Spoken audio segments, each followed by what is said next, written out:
Hi hello friends, welcome to Ruchi Malenadu. ಎಲ್ಲರೂ ಹೇಗಿದ್ದೀರಾ? ನಾನು ನಿಮ್ಮ ಮಲೆನಾಡ ಮಧು. ಇವತ್ತು ನಿಮ್ಮ ರುಚಿ ಮಲೆನಾಡುವಿನಲ್ಲಿ ಒಂದು ಸಿಂಪಲ್ ಆಗಿರುವಂತಹ ಬ್ರೇಕ್ಫಾಸ್ಟ್ ರೆಸಿಪಿನ ಶೇರ್ ಮಾಡ್ತಾ ಇದ್ದೀನಿ.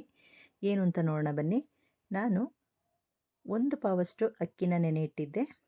ಅರ್ಧ ಹೋಳಲ್ಲಿ ಅರ್ಧ ಭಾಗದಷ್ಟು ತೆಂಗಿನಕಾಯಿನ ತಗೊಳ್ತಾ ಇದ್ದೀನಿ. ಇದನ್ನ ತೆಂಗಿನಕಾಯಿನ ಸಣ್ಣದಾಗಿ ಈ ಥರ ಚಾಕುನಲ್ಲೇ ನಾನು ಹೆಚ್ಕೊಳ್ತಾ ಇದ್ದೀನಿ. ನೀವು ತುರ್ಕೊಬಿಟ್ಟು ಸಹ ಬಳಸ್ಕೋಬೋದು. ಇದು ಒಂದು ಪಾವ್ ಅಕ್ಕಿಗೆ ನಾನು ಅರ್ಧ ಹೋಳಲ್ಲಿ ಅರ್ಧ ಭಾಗದಷ್ಟು ತೆಂಗಿನಕಾಯಿನ ತೊಗೊಂಡಿದ್ದೀನಿ ನೋಡಿ. ಈಗ ಇದಕ್ಕೆ ಸ್ವಲ್ಪನೇ ಅಕ್ಕಿ ಹಾಕ್ಕೊಂಡು ನೈಸ್ ಆಗಬೇಕು, ಗಂಧದ ಟೈಪಲ್ಲಿ ನುಣ್ಣಗಾಗೋಂಗೆ ರುಬ್ಕೊಬಿಟ್ಟು ಬರೋಣ. ಜಾಸ್ತಿ ನೀರು ಹಾಕ್ಕೊಂಡು ರುಬ್ಲಿಕ್ಕೆ ಹೋಗಬೇಡಿ, ಒಂದು ಮೀಡಿಯಮ್ ಹದ ಇರಲಿ ನೋಡಿ. ನೈಸ್ ಆಗಬೇಕು ಈ ಥರ. ನಾನು ಒಂದು ಪಾವಿಗೆ ಮಾತ್ರ ಈ ಥರ ಒಂದು ಮೆಜರ್ಮೆಂಟು. ನೀವು ಜಾಸ್ತಿ ತೊಗೊಳ್ಳೋದಾದರೆ ತೆಂಗಿನಕಾಯಿನ ಜಾಸ್ತಿ ಹಾಕ್ಕೊಳ್ಳಿ ನೋಡಿ. ಉಪ್ಪು ಹಾಕ್ಕೊಬಿಟ್ಟು ಒಂದು ದೋಸೆ ಹದಕ್ಕೆ ನಾವು ಮಿಶ್ರಣ ಮಾಡ್ಕೋಬೇಕಾಗುತ್ತೆ ನೀರು ಹಾಕಿ. ಜಾಸ್ತಿ ತೆಳುನೂ ಇರಬಾರ್ದು, ಜಾಸ್ತಿ ದಪ್ಪನೂ ಇರಬಾರ್ದು, ಮೀಡಿಯಮ್ಮ ಒಂದು ರೀತಿಯಲ್ಲಿ ದೋಸೆ ಹಾಕೋಷ್ಟು ಒಂದು ಹದ ಮಾಡ್ಕೋಬೇಕಾಗುತ್ತೆ ನೋಡಿ. ಈ ಹದ ಇರಬೇಕು. ನೀರು ದೋಸೆಗಿಂತ ಸ್ವಲ್ಪ ಮಂದ ಇದ್ದರೆ ಸಾಕು.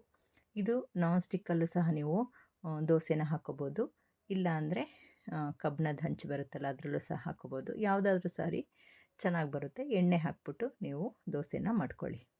ಇದಕ್ಕೊಂದು ಸಿಂಪಲ್ ಆಗಿರೋ ಚಟ್ನಿ ಮಾಡ್ಕೊಳ್ಳೋಣ. ಒಂದು ಸ್ವಲ್ಪ ತೆಂಗಿನಕಾಯಿ ತೊಗೊಂಡಿದ್ದೀನಿ, ಕರ್ಬೇವಿನ ಸೊಪ್ಪು ಒಂದು 5ರಿಂದ 6 ಎಸಳು, 3 ಬ್ಯಾಡಗಿ ಮೆಣಸಿನ್ಕಾಯಿ, 1 ಟೀ ಸ್ಪೂನ್ ಆಗೋಷ್ಟು ಜೀರಿಗೆ, ಒಂದು 3 ಎಸಳು ಬೆಳ್ಳುಳ್ಳಿ, ಉಪ್ಪು, ಸ್ವಲ್ಪ ಹುಣಸೆ ಹಣ್ಣನ್ನು ತೊಗೊಂಡಿದ್ದೀನಿ. ಇದಕ್ಕೆ ಕೆಂಪು ಚಟ್ನಿ ಚೆನ್ನಾಗಿ ಸೂಟಾಗುತ್ತೆ. ಸಾಂಬಾರಿದ್ದರೆ ಸಾಂಬಾರು ಸಹ ಸೂಟಾಗುತ್ತೆ. ಈಗ ದೋಸೆ ಹಾಕ್ಕೊಳ್ಳೋಣ. ಇದು ಮಕ್ಕಳಿಗೆ ಬ್ರೇಕ್ಫಾಸ್ಟ್ ಆಗಿರ್ಬೋದು, ಮಕ್ಕಳು ಲಂಚ್ ಬಾಕ್ಸಿಗೆಲ್ಲ ಸೂಪರಾಗಿರುತ್ತೆ. ಗ್ಯಾಸ್ಟ್ರಿಕ್ಕು, ಎದೆ ಉರಿ ಏನೂ ಆಗೋದಿಲ್ಲ. ಇದು ಬರೀ ಅಕ್ಕಿ ಹಾಗೂ ತೆಂಗಿನಕಾಯಿಲಿ ಮಾಡಿರೋದ್ರಿಂದ ಎದೆ ಉರಿಯುತ್ತೆ, ಗ್ಯಾಸ್ಟ್ರಿಕ್ ಸಮಸ್ಯೆ ಆಗುತ್ತೆ, ಮತ್ತು ಜಾಸ್ತಿ ನೀರು ಕುಡಿಸುತ್ತೆ ಅನ್ನೋ ಒಂದು ಸಮಸ್ಯೆ ಇರೋದಿಲ್ಲ. ಈಸಿಯಾಗಿ 3 ಟೈಮು ಸಹ ಈ ಥರ ದೋಸೆ ಮಾಡ್ಕೊಂಡು ತಿಂದರೆ ತುಂಬ ಚೆನ್ನಾಗಿರುತ್ತೆ. ಮಕ್ಕಳಿಗೂ ಸಹ ಖುಷಿಯಾಗುತ್ತೆ. ಈ ಥರ ಒಂಥರ ಸ್ವೀಟ್ ಆಗಿರುತ್ತೆ. ತೆಂಗಿನಕಾಯಿ ಹಾಕಿರೋದ್ರಿಂದ ಸ್ವಲ್ಪ ಸ್ವೀಟ್ ಅಂತರ ಇರುತ್ತೆ. ಯಾವುದೇ ರೀತಿ ಒಂಥರ ಅವರಿಗೂ ಬೇಜಾರಾಗಲ್ಲ. ದಿನಕ್ಕೊಂದೊಂದು ಥರ ಈ ಥರ ತಿಂಡಿನ ಡಿಫ್ರೆಂಟಾಗಿ ಮಾಡಿಕೊಡ್ಬೋದು. ಲಂಚ್ ಬಾಕ್ಸಿಗೂ ಸಹ ಹಾಕಿದರೆ ದೋಸೆ ತುಂಬ ಚೆನ್ನಾಗಿರುತ್ತೆ. ಇದಕ್ಕೆ ತುಪ್ಪ ಸವರ್ಬಿಟ್ಟು ಹಾಗೆ ಬೇಕಾದ್ರೂ ತಿನ್ಬೋದು. ತೆಂಗಿನಕಾಯಿ ಹಾಕಿರ್ತೀವಲ್ಲ, ಇದಕ್ಕೆ ತುಪ್ಪ ಸಕ್ಕರೆ ಹಾಕ್ಕೊಟ್ರೆ ಮಕ್ಕಳು ಖುಷಿಯಿಂದ ತಿಂತಾರೆ. ಈ ಥರ ದೋಸೆಗೆ ತುಪ್ಪ ಸಕ್ಕರೆನೂ ಸಹ ತುಂಬ ಚೆನ್ನಾಗಿ ಸೂಟಾಗುತ್ತೆ. ಇದಕ್ಕೆ ಏನಂತ ಹೆಸರು ಹೇಳ್ತಾರೆ ಅಂತಂದರೆ, ತೆಂಗಿನಕಾಯಿ ಹಾಕಿ ಮಾಡಿರೋದ್ರಿಂದ ಇದಕ್ಕೆ ನಾವು ಕಾಯಿ ದೋಸೆ ಅಂತ ಹೇಳ್ತೀವಿ. ಇದಕ್ಕೆ ನಾವು ಕಾಯಿ ಹಾಲು ಸಹ ಮಾಡ್ಕೊಂಡು ತಿಂತೀವಿ, ತುಂಬ ಚೆನ್ನಾಗಿರುತ್ತೆ. ಈ ಹಿಟ್ಟಿಗೆ ಸ್ವಲ್ಪ ಸಕ್ಕರೆ ಹಾಕಿದರೆ ಸ್ವೀಟ್ ಆಗಿರುತ್ತೆ. ಇದಕ್ಕೆ ನಾವು ಕಾಯಿ ದೋಸೆ ಅಂತ ಹೇಳೋದು.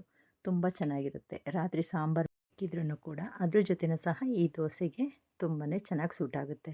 ಇದಕ್ಕೆ ಕಾಂಬಿನೇಷನ್ ಸಾಂಬಾರು ಬೇಕು ಅಂತೇನಿಲ್ಲ. ಕಾಯಿ ಹಾಕಿರೋದ್ರಿಂದ ಹಾಗೆ ತಿನ್ನಲಿಕ್ಕೂ ಚೆನ್ನಾಗಿರುತ್ತೆ. ನೋಡಿದ್ರಲ್ಲ ಫ್ರೆಂಡ್ಸ್, ಮಕ್ಕಳಿಗೆ ಈಸಿಯಾಗಿ ಲಂಚ್ ಬಾಕ್ಸ್ ರೆಡಿ ಮಾಡ್ಬೋದು. ನೀವು ಮಾಡ್ಕೊಳ್ಳಿ, ಹೇಗಿತ್ತು ಅನ್ನೋದನ್ನ ಕಮೆಂಟಲ್ಲಿ ತಿಳಿಸಿ. ಮತ್ತು ನನ್ನ ಚಾನಲ್ನ ರುಚಿ ಮಲೆನಾಡು ಚಾನಲ್ನ ಪ್ಲೀಸ್ ಸಬ್ಸ್ಕ್ರೈಬ್ ಮಾಡಿಕೊಂಡು ವೀಡಿಯೋಸ್ಗಳನ್ನ ಶೇರ್ ಮಾಡಿ, ಕಮೆಂಟ್ ಮಾಡಿ. Thank you for watching.